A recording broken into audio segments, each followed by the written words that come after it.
ఆంధ్రప్రదేశ్ ముఖ్యమంత్రిగా 4వసారి బాధ్యతలను చేపట్టిన చంద్రబాబు పాలనాపరమైన ప్రక్షాళన దిశగా అడుగులు వేస్తున్నారు. ఇప్పటికే వరుస సమీక్షలతో అధికారులను పరుగులు పెట్టిస్తున్న అమరావతి, పోలవరం విద్యుత్ శాఖలపైన శ్వేతపత్రాలను కూడా విడుదల చేశారు. తాజాగా మరో కీలక శాఖపైన శ్వేతపత్రం విడుదలకు సీఎం చంద్రబాబు డేట్ ఫిక్స్ చేసినట్లుగా సమాచారం. ఆర్థిక శాఖకు సంబంధించిన రాష్ట్ర ఆదాయం, అప్పులపైన ఈ నెల 18న శ్వేతపత్రాన్ని విడుదల చేయనున్నట్లుగా సమాచారం. ఏపీకి 14 లక్షల కోట్ల రూపాయల అప్పులు ఉన్నట్లుగా సమీక్షలో అధికారులు చంద్రబాబుకు వివరించారు. రాష్ట్రానికి వస్తున్న రెవెన్యూ, కేంద్రం నుంచి రావాల్సిన గ్రాంట్లు, రాష్ట్ర ప్రభుత్వ మ్యాచింగ్ నిధుల కేటాయింపులపైన కూడా సీఎం చంద్రబాబు సమీక్షను నిర్వహించారు. కేంద్ర నిధులపైన నిత్యం ఆయా కేంద్ర మంత్రిత్వ శాఖలతో సంప్రదింపులను జరపాలని అధికారులను ఆదేశించారు చంద్రబాబు. గత ప్రభుత్వ నిర్వాహకంతో రాష్ట్రం ఏ విధంగా దెబ్బతిందో ప్రజలకు వివరించేలా శ్వేతపత్రాన్ని రూపొందించాలని ఆర్థిక శాఖ అధికారులకు సూచించారు సీఎం చంద్రబాబు.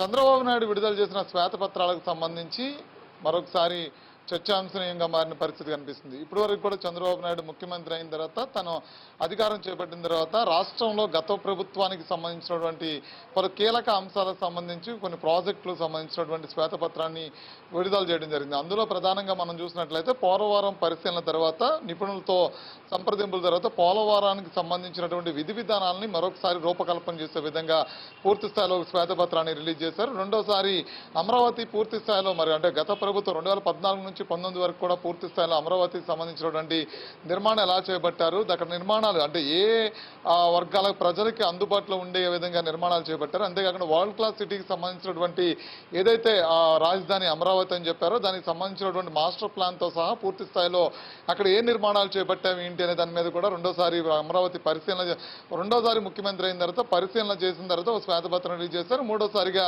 విద్యుత్ శాఖ పైన శ్వేతపత్రం చేశారు. అయితే మనం ప్రధానంగా ఇక్కడ చూసినట్లయితే రాష్ట్రానికి ముఖ చిత్రమైనటువంటి అమరావతి విషయంలో మాత్రం గత ప్రభుత్వం 3 రాజధానులు అనే అంశాన్ని పరిగణలో తీసుకురావడం, ఆ 3 రాజధానుల విషయంలో పరిగణలో తీసుకురావడమే కాకుండా ఆ 3 రాజధానిని ఎక్కడ ఏర్పాటు చేయకపోవడం, 3 రాజధానులు అంటూ కూడా 5 ఏళ్ళు కాలయాపన చేయడం, అమరావతికి భూములు ఇచ్చిన రైతులందరూ కూడా దాదాపు 1600 పై రోజులు అక్కడ నిరసన తెలియజేయడం, ఇవన్నీ కూడా పూర్తి స్థాయిలో అమరావతికి సంబంధించినటువంటి కీలక అంశాలు. ఈ కీలక అంశాలు ఎందులోనూ కూడా గత ప్రభుత్వం ఎక్కడా కూడా సీరియస్గా తీసుకోకపోవడం, అది పక్కన పెడితే ఇంకొక అంశం ఇందులో అమరావతికి సంబంధించినటువంటి 70-80% నిర్మాణాలు ఏవైతే పూర్తయినాయో, ఇటు నాన్ గెజెటెడ్ సంబంధించినటువంటి అధికారులకు సంబంధించిన క్వార్టర్స్ కావచ్చు, అదేవిధంగా ఐఏఎస్ ఐపీఎస్కి ఏర్పాటు చేసినటువంటి క్వార్టర్స్ కావచ్చు, ఇటు హైకోర్టుకు సంబంధించినటువంటి జడ్జెస్కి సంబంధించినటువంటి ఏర్పాటు చేసినటువంటి క్వార్టర్స్ కావచ్చు, అదేవిధంగా పరిపాలనకు సంబంధించినటువంటి అడ్మినిస్ట్రేషన్ బ్లాక్లో పనిచేసిన ప్రతి అధికారి కూడా అమరావతిలో ఉండాలనే ఉద్దేశంతో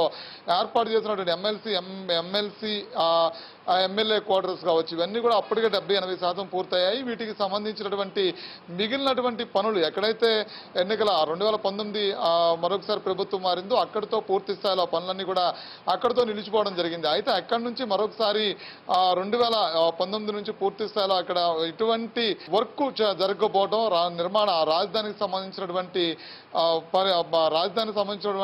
ఏదైతే అక్కడ నిర్మాణాలు చేపట్టారో ఆ నిర్మాణాలు పూర్తి స్థాయిగా అక్కడే నిలిచిపోవడంతో కూడా పూర్తిగా పెద్ద ఎత్తున వివాదమైనటువంటి పరిస్థితి కనిపిస్తుంది. అప్పటికే హైకోర్టు అనేక సందర్భాల్లో రాజధానికి సంబంధించినటువంటి నిర్మాణాలు ఏవైతే ఉన్నాయో అవి పూర్తి చేయాలంటూ కూడా గత ప్రభుత్వానికి ఆదేశాలు ఇచ్చిన నేపథ్యంలో కూడా అవి పూర్తి చేయాలంటే ప్రస్తుత బడ్జెట్ చాలదంటూ కూడా కాలయాపన చేసుకుంటూ వచ్చారు. అయితే మరొకసారి వాటిని పూర్తి చేయాల్సినటువంటి అంశం ఇప్పుడు ప్రభుత్వం మీద పూర్తి స్థాయిలో ఉంది. అంతేకాదు అమరావతి నిర్మాణం పూర్తి చేస్తామని చెప్తూ అమరావతి రాష్ట్ర రాజధాని అమరావతి అని చెప్పినటువంటి ఎజెండాతోనే ఎన్నికలకు వచ్చినటువంటి నేపథ్యం గత ఎన్డీఏ కూటమి చూసాము. అయితే అమరావతికి సంబంధించినటువంటి నిర్మాణాలు ఎక్కడైతే నిలిచిపోయి వాటిని మరొకసారి చంద్రబాబు నాయుడు పూర్తి చేసేటువంటి పరిస్థితి కనిపిస్తుంది. దానికి సంబంధించినటువంటి శ్వేతపత్రం ఏదైతే విడుదల చేశారో, అంటే అప్పటి వరకు జరిగినటువంటి నిర్మాణాలు, వాటికి సంబంధించినటువంటి పనులే కాకుండా మరొకసారి ఏదైతే ఈ అమరావతికి సంబంధించినటువంటి మిగిలినటువంటి అంటే ప్రారంభ దశలో ఉన్నటువంటి ఏదైతే పనులు ఉన్నాయో వాటిని కూడా త్వరగతినే పూర్తి చేస్తామని చెప్పని హామీ ఇవ్వడం జరిగింది. దానికి సంబంధించి ఎన్డీఏ కూటమిలో భాగంగా కేంద్ర ప్రభుత్వం పెద్ద ఎత్తున సహకరిస్తామని చెప్పినటువంటి పరిస్థితి కూడా ఉంది. అయితే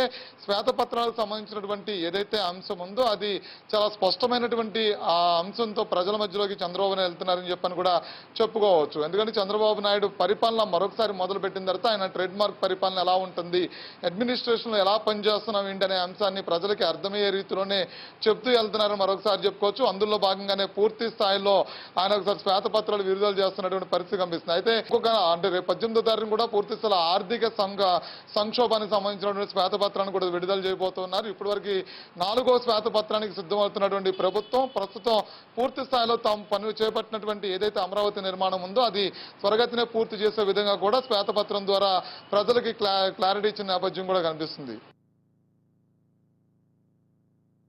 ఆంధ్రప్రదేశ్ ప్రభుత్వం శ్వేతపత్రాలు రిలీజ్ చేస్తూ వస్తుంది. అందులో మొట్టమొదటిగా పోలవరం ప్రాజెక్టు, అంతర్జాతీయ ప్రాజెక్ట్ అయినటువంటి పోలవరం ప్రాజెక్టుకు సంబంధించి శ్వేతపత్రం రిలీజ్ చేసింది. అంటే 2014 నుంచి 19 వరకు 72% పనులు పూర్తి చేసి ఇంకొక సంవత్సరంలో పూర్తిగా పోలవరం ప్రాజెక్టును పూర్తి చేసి జాతికి అంకితం చేద్దారనుకునే సమయంలో అప్పుడు ప్రభుత్వం మారి 2019 నుంచి 24 వరకు కేవలం 4% పనులనే పూర్తి చేసింది. దీని కారణంగా రైతులకు సుమారు 4,500 కోట్ల రూపాయలు నష్టం వాటిల్లింది. అది కాకుండా డయాఫ్రమ్ వాల్ పూర్తిగా నీట మునిగిపోయి పాడైపోయిన పరిస్థితుల్లో రిపేర్ చేయాలంటే 490 కోట్లు ఖర్చు అవుతుంది. దాన్ని పూర్తిగా పునర్నిర్మించాలంటే 990 కోట్ల రూపాయలు ఖర్చు అవుతుందని చెప్పి పీపీఏ అధికారులు, పోలవరం ప్రాజెక్ట్ అథారిటీ అధికారులు నివేదిక ఇచ్చిన నేపథ్యంలో అంతర్జాతీయ నిపుణులు వచ్చి ఆ గైడ్ బండ్ని అలాగే డయాఫ్రమ్ వాల్ని, కాఫర్ డ్యామ్ను, ఎగువ కాఫర్ డ్యాము, దిగువ కాఫర్ డ్యామ్ను కూడా పూర్తిగా పరిశీలించారు. అంటే డయాఫ్రమ్ వాల్కు సంబంధించి నివేదిక పెండింగ్లో ఉన్నప్పటికీ కూడా సీపేజ్, ఎగువ కాఫర్ డ్యాంలో సీపేజ్ వస్తున్న నేపథ్యంలో ఆ సీపేజ్ని పూర్తిగా మోటార్లతో తోడి వర్క్ చేసుకోవాలంటూ కూడా నివేదిక ఇచ్చారు. రాష్ట్ర ప్రభుత్వం అధికారంలోకి వచ్చిన 20 రోజుల్లోనే సాక్షాత్తు ముఖ్యమంత్రి నారా చంద్రబాబు నాయుడు, జలవనరుల శాఖ మంత్రి నిమ్మల రామానాయుడు కూడా పోలవరం ప్రాజెక్టు అథారిటీ, పీపీఏ అథారిటీకి అయితే సూచనలు సలహాలు ఇస్తూ కూడా పోలవరం ప్రాజెక్టును పూర్తి చేయడానికి ప్రభుత్వం కృతనిశ్చయంతో ఉందని చెప్పుకోవచ్చు. ముఖ్యంగా పోలవరం ప్రాజెక్టు కేంద్ర జల సంఘం అధికారులు, అలాగే పీపీఏ అధికారులు, అలాగే ఆఫ్రీ కన్సల్టెన్సీ కూడా దీనికి సంబంధించి ప్రాజెక్టు భౌతవ్యంకు సంబంధించి, ప్రాజెక్టు భద్రత, అలాగే ప్రాజెక్టు నిర్మాణ పనులకు సంబంధించి కూడా పూర్తిగా పోలవరం ప్రాజెక్టుకు సంబంధించి కేంద్ర ప్రభుత్వంతో సాక్షాత్తు ముఖ్యమంత్రి ఢిల్లీ వెళ్ళి జలసంఘం అధికారులు ప్రధానమంత్రితో కూడా చర్చలు జరిపి పోలవరం ప్రాజెక్టుకు సంబంధించిన పెండింగ్ బిల్స్ను రిలీజ్ చేయాలి, పోలవరం ప్రాజెక్టు పూర్తి చేయాలంటే 4 సీజన్లు పడుతుంది అని చెప్పి అధికారులు ఇచ్చిన నివేదికల నేపథ్యంలో పూర్తిగా ఎగువ కాఫర్ డ్యాంలో సీపేజీలు కానివ్వండి, దిగువ కాఫర్ డ్యాంలోకి సంబంధించి పనులు కానివ్వండి, కుంగిపోయిన గైడ్ బండ్ను ఏ విధంగా పనిచేయాలి అనే దానిపైన అంతర్జాతీయ నిపుణులతో 5 రోజుల పాటు ప్రతి అణువణువు కూడా తనిఖీలు చేసిన బృందం అయితే పోలవరం ప్రాజెక్టుకు సంబంధించి ఒక నివేదిక వచ్చే అవకాశం ఉంది. ఆ నివేదికకు సంబంధించి డయాఫ్రమ్ వాళ్ళు అంటే పునర్నిర్మించాలా, రిపేర్లు చేయాలా అనేది మాత్రం పెండింగ్ ఉంది.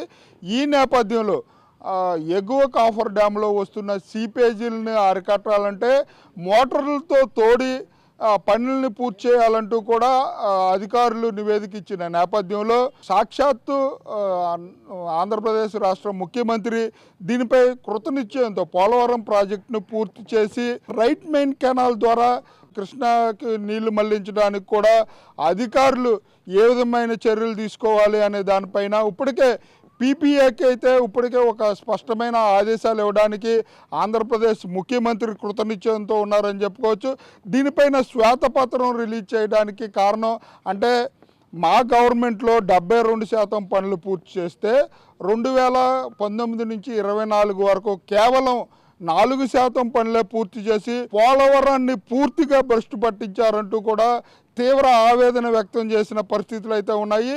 ఈ అన్నిటిని చూసుకున్నట్లయితే పోలవరం ప్రాజెక్టు పైన శ్వేతపత్రం రిలీజ్ చేసి రాబోయే 2-3 సంవత్సరాల్లో ఈ ప్రాజెక్టును పూర్తి చేసి సుమారుగా రైతులకు ఇప్పటికే 4,500 కోట్ల రూపాయల ఆదాయాన్ని జగన్ ప్రభుత్వం, అంటే రాజకీయాల్లో అవగాహన లేని వ్యక్తి ముఖ్యమంత్రి అయితే అటు విభజన సమయంలో ఆంధ్రప్రదేశ్కి ఎంత నష్టం వాటిల్లిందో వైసీపీ ప్రభుత్వం వలన అంతకంటే ఎక్కువ నష్టం వాటిల్లిందంటూ కూడా ఆంధ్రప్రదేశ్ రాష్ట్ర ముఖ్యమంత్రి నారా చంద్రబాబు నాయుడు అయితే ఆవేదన వ్యక్తం చేసిన పరిస్థితులు అయితే ఇక్కడ చోటు చేసుకున్నాయని చెప్పొచ్చు. కెమెరా పర్సన్ రమణతో మురళీ, రాజ్ న్యూస్, ఏలూరు జిల్లా నుంచి. రాష్ట్ర ముఖ్యమంత్రి నారా చంద్రబాబు నాయుడు పగ్గాలు చేపట్టిన దగ్గర నుంచి రాజధానిపైనే దృష్టి సారించారని చెప్పుకోవచ్చు. ఎందుకంటే రాజధాని అంశంలో మొట్టమొదటిగా ముఖ్యమంత్రి పగ్గాలు చేపట్టిన తర్వాత క్షేత్రస్థాయిలో ఆయన ప్రవేశించాడు. అటు పోలవరం ప్రాజెక్టు వ్యవహారం కానీ, అదేవిధంగా రాజధాని అంశాలపైన కూడా ఆయన క్షేత్రస్థాయిలో అధికారులతో కూడా పర్యటించిన తర్వాత 2 సార్లుగా కూడా శ్వేతపత్రం విడుదల చేశారు. ఏదైతే మరి గత ప్రభుత్వంలో 2019 ఎన్నికల్లో జగన్మోహన్ రెడ్డి సర్కారు ఏర్పడిన తర్వాత ప్రభుత్వ వైఫల్యాలని కూడా మరి ఆయన స్క్రీన్ పైన వేస్తూ కూడా ఆయన ఒక్కొక్కటిగా మరి రాష్ట్ర ప్రజలకి మీడియా ముఖంగా వివరించినటువంటి పరిస్థితి అయితే కనపడుతుంది. అయితే ముఖ్యంగా రాజధాని అంశాలకు సంబంధించి ఏదైతే మరి స్వచ్ఛందంగా భూములు 33,000 ఎకరాలు రైతాంగాన్ని ఇచ్చినటువంటి అంశాన్ని ప్రజలకి గుర్తు చేశారు. ఎలాంటి రూపాయి పెట్టుబడి లేకుండా రాజధాని అంశానికి 33,000 ఎకరాలు రైతాంగం ఎలాంటి ఇబ్బందులు లేకుండా కూడా రాష్ట్ర ప్రభుత్వానికి కట్టబెట్టినటువంటి నేపథ్యంలో దాదాపు 1600 రోజుల వారి ధర్నాని, అటు మహిళలు పడ్డటువంటి కష్టాన్ని కూడా ఆయన గుర్తు చేసినటువంటి పరిస్థితి కనపడుతుంది. ఎవరైనా తీవ్ర స్థాయిలో రాష్ట్ర ప్రభుత్వం వ్యవహరించింది, అటు అమరావతి వ్యవహారం పైన కానీ, అదేవిధంగా పోలవరానికి సంబంధించినటువంటి రీటెండర్ల వ్యవహారం కానీ అన్నిటిని కూడా పూర్తిగా కూడా అస్తవ్యస్తం చేసిందంటూ కూడా ఆయన చంద్రబాబు నాయుడు మాట్లాడినటువంటి పరిస్థితి కనపడుతుంది. గతంలో ఉమ్మడి ముఖ్యమంత్రిగా ఉన్నప్పుడు నారా చంద్రబాబు నాయుడు సైబరాబాదు వ్యవహారం కానీ, అదేవిధంగా హైదరాబాదు ఐటీ రంగాన్ని ఏ విధంగా డెవలప్ చేశారంటూ కూడా ప్రజలకి వివరించినటువంటి పరిస్థితి కనపడుతుంది. ఎన్నడూ లేని విధంగా ఏ ముఖ్యమంత్రి చేయనటువంటి అంశాలని, అటు ప్రజా వ్యతిరేక నిర్ణయాలని ఆయన ఎండగట్టినటువంటి పరిస్థితి కనపడుతుంది. ఎందుకంటే అటు నిండు సభలో అటు విపక్ష నేతగా ఉన్నప్పుడు పాదయాత్రలో ఇచ్చినటువంటి హామీల వ్యవహారం కానీ, రాజధాని అంశానికి జగన్మోహన్ రెడ్డి చాలా కట్టుబడి రాజధాని వ్యవహారం పైన నిండు సభలో కూడా ఆయన హామీ ఇచ్చాడు. మరోసారి జగన్మోహన్ రెడ్డికి అవకాశం ఇచ్చిన రాజధాని అమరావతిలో ఉంటుందని ఒక స్పష్టమైన వైఖరి ఎన్నికల ముందుకు చెప్పినటువంటి నేపథ్యంలో అన్నీ కూడా చంద్రబాబు నాయుడు ప్రస్తావించినటువంటి పరిస్థితి కనపడుతుంది. రానున్నటువంటి రోజుల్లో అమరావతి వ్యవహారంలో ఏ విధంగా ముందుకెళ్ళాలి, అదేవిధంగా గతంలో 2014లో ముఖ్యమంత్రిగా ఉన్నటువంటి సమయంలో రాజధానికి సిఆర్డిఐ ద్వారా, అదేవిధంగా రాష్ట్ర ప్రభుత్వానికి రాజధాని అంశంలో ఏ విధంగా ప్రణాళిక ప్రకారం ముందుకెళ్ళామంటూ కూడా ఆయన శ్వేతపత్రంలో విడుదల చేసినటువంటి సందర్భాలు ఉన్నాయి. అయితే అనేక అంశాలు, ప్రజా వ్యతిరేక నిర్ణయాలు, మద్యం పాలసీ వ్యవహారం కానీ, అదేవిధంగా ఇసుక పాలసీ వ్యవహారం వలన కూడా ప్రజలు నష్టపోయినటువంటి అంశాలు, అదేవిధంగా ఖజానా పూర్తిగా ఖాళీ అయినటువంటి నేపథ్యంలో అటు రాష్ట్ర ప్రభుత్వానికి గత 5 ఏళ్ళు కూడా ఎలాంటి వనరులు లేకపోవడం, పెట్టుబడులు లేకపోవడం, అదేవిధంగా అనేక కంపెనీలు, విదేశీ కంపెనీలు కూడా వెనక్కి వెళ్ళినటువంటి సందర్భాలు మరి ఆయన రాష్ట్ర ప్రజలకి అటు మీడియా ముఖంగా వివరించినటువంటి పరిస్థితి కనపడుతుంది. అయితే శ్వేతపత్రంలో అనేక అంశాలని నారా చంద్రబాబు నాయుడు ప్రజల దృష్టికి తీసుకొచ్చారు. ఏదైతే మరి ఆయన ముఖ్యమంత్రిగా ఉన్నటువంటి సమయంలో, అదేవిధంగా అటు రాజధాని ప్రాంతంలో ప్లాట్లు విక్రయ చేసినటువంటి అంశంలో ఉన్న దాదాపు 2,000 కోట్ల రూపాయలు గంట వ్యవధిలోనే మరి 2,000 కోట్ల రూపాయలు కూడా ఆయన విక్రయించినటువంటి సందర్భాలు, అసలు ఆదాయాన్ని ఎలా సృష్టించాలి అనేది కూడా పూర్తిగా కూడా అటు గతంలో ఉన్నటువంటి ముఖ్యమంత్రి జగన్మోహన్ రెడ్డి విస్మరించాడు. ఏదైతే మరి రాష్ట్ర ప్రభుత్వం తీసుకున్నటువంటి అనేక నిర్ణయాలు ప్రజా వ్యతిరేక నిర్ణయాలుగా కూడా కేవలం సంక్షేమ పథకాలకే మాత్రమే దృష్టి సారించారు తప్ప ఆదాయం రాబట్టడంలో కూడా పూర్తిగా కూడా జగన్మోహన్ రెడ్డి ప్రభుత్వం వైఫల్యం చెందింది. ఇదే సమయంలో అటు పవర్ డిపార్ట్మెంట్కి సంబంధించినటువంటి వ్యవహారం కానీ, వారు తెచ్చినటువంటి జీవోలు వలన కూడా దాదాపు 900 కోట్ల రూపాయలు కూడా నష్టపోయిందంటూ కూడా చంద్రబాబు నాయుడు వివరించినటువంటి పరిస్థితి కనబడుతుంది. అయితే శ్వేతపత్రంలో ఉన్న అనేక అంశాలు ప్రస్తుతం రాష్ట్ర వ్యాప్తంగా సంచలనంగా మారినటువంటి పరిస్థితి కనబడుతుంది. ఏ శాఖలో ఎంత మేరకు నష్టపోయింది రాష్ట్ర ప్రభుత్వం, ఏ శాఖలో ఎంత మేరకు ఆ నిధులు మళ్లింపు జరిగినాయి, అదేవిధంగా రాష్ట్ర ప్రభుత్వం రాజధాని అంశాన్ని అటకెక్కిన తర్వాత ఎంత మేరకు నష్టమైంది, వీటన్నిటి కూడా వివరించినటువంటి సందర్భాలు ఉన్నాయి. రానున్నటువంటి రోజుల్లో ఖచ్చితంగా మరోసారి గత ప్రభుత్వం చేసినటువంటి తప్పులను రిపీట్ అవ్వకుండా రానున్నటువంటి రోజుల్లో ఒక ప్రణాళిక ప్రకారం ముందుకు వెళ్తుంది. రానున్నటువంటి రోజుల్లో కేంద్ర ప్రభుత్వ సహకారంతో ఇప్పటికే 1,00,000 కోట్ల రూపాయలు కేంద్ర సహకారం కోరినటువంటి నేపథ్యంలో అటు ఓఆర్ఆర్కి సంబంధించినటువంటి అంశాలకు సంబంధించి కూడా పూర్తిగా గ్రీన్ సిగ్నల్ ఇచ్చింది. రానున్నటువంటి రోజుల్లో ఓఆర్ఆర్కి సంబంధించినటువంటి అంశాలు దాదాపు 18,000 కోట్ల రూపాయలకు సంబంధించినటువంటి అంశాలు కూడా మరి అటు కేంద్ర ప్రభుత్వం, అటు నితిన్ గడ్కరీ కేంద్ర మంత్రి ఆ గ్రీన్ సిగ్నల్ ఇచ్చినటువంటి నేపథ్యంలో కూడా అటు ఉప ముఖ్యమంత్రి పవన్ కళ్యాణ్, నారా చంద్రబాబు నాయుడు ఒక మంత్రివర్గం కూడా ఒక ప్రణాళిక ప్రకారం ముందుకెళ్లేటువంటి అవకాశం ఉంది. దాదాపు 18,000 కోట్ల రూపాయలు కేంద్ర ప్రభుత్వం నుంచి రావాల్సినటువంటి అటు రోడ్ల విస్తరణలో కానీ అటు ఓఆర్ఆర్కి సంబంధించినటువంటి అంశాలకు కూడా ఇప్పటికే కేంద్ర ప్రభుత్వం సానుకూలంగా వ్యవహరించినటువంటి నేపథ్యంలో వీటన్నిటిపైన కూడా రానున్నటువంటి రోజుల్లో అటు ఉప ముఖ్యమంత్రి పవన్ కళ్యాణ్, చంద్రబాబు నాయుడు అటు క్యాబినెట్ అధ్యక్షతను కూడా మరి ముందుకు సాగేటువంటి అవకాశం ఉంది. రానున్నటువంటి రోజుల్లో కేంద్రం ఇప్పుడు రాష్ట్ర ప్రభుత్వానికి చాలా అనుకూలంగా వ్యవహరిస్తున్నటువంటి నేపథ్యంలో కూడా ఖచ్చితంగా రానున్నటువంటి రోజుల్లో ఆంధ్రప్రదేశ్ మరింత పురోగతి సాధించేటువంటి అవకాశం ఉంది. 33,000 ఎకరాలకు సంబంధించినటువంటి రైతాంగానికి ఇప్పటి వరకు ఎంత మేరకు అందించాం, రానున్నటువంటి రోజుల్లో రైతాంగానికి ఎక్కడా ఇబ్బంది జరగకుండా మరోసారి ఎవరు ముఖ్యమంత్రి అయినా అమరావతి రాజధానిగా ఉండే విధంగా కూడా అటు అడుగులు వేస్తున్నటువంటి నేపథ్యంలోనే ఖచ్చితంగా రానున్నటువంటి రోజుల్లో అటు క్యాబినెట్ చాలా సీరియస్గా దృష్టి సారించింది. ఒక ప్రణాళిక ప్రకారం ఇప్పటికే అనేక అంశాలకు సంబంధించినటువంటి అటు ఐఏఎస్లు, ఐపీఎస్లు భవనాలకు సంబంధించి దాదాపు 70% పూర్తయినటువంటి నేపథ్యంలో మరికొంత 30% రావాల్సినటువంటి నేపథ్యంలో వీటన్నిటి కూడా అటు విఐపి భవనాలు కూడా పూర్తి చేసి రాజధానిలో ఉండే విధంగా ముందుకు సాగేటువంటి అవకాశం ఉంది. ఏది ఏమైనా శ్వేతపత్రం విడుదల చేసినటువంటి రాష్ట్ర ముఖ్యమంత్రి గత ప్రభుత్వంలో జరిగినటువంటి వైఫల్యాలను ప్రజలకు వివరిస్తూ రానున్నటువంటి రోజుల్లో మళ్ళీ రిపీట్ అవ్వకుండా ఖచ్చితంగా రాజధాని అంశం కానీ పోలవరం ప్రాజెక్ట్ అంశాలు కూడా ముందుకు సాగేటువంటి అవకాశం అయితే ఖచ్చితంగా కనపడుతుంది. వీడియో జర్నలిస్ట్ సుభాష్తో రమేష్, రాజ్ న్యూస్, గుంటూరు.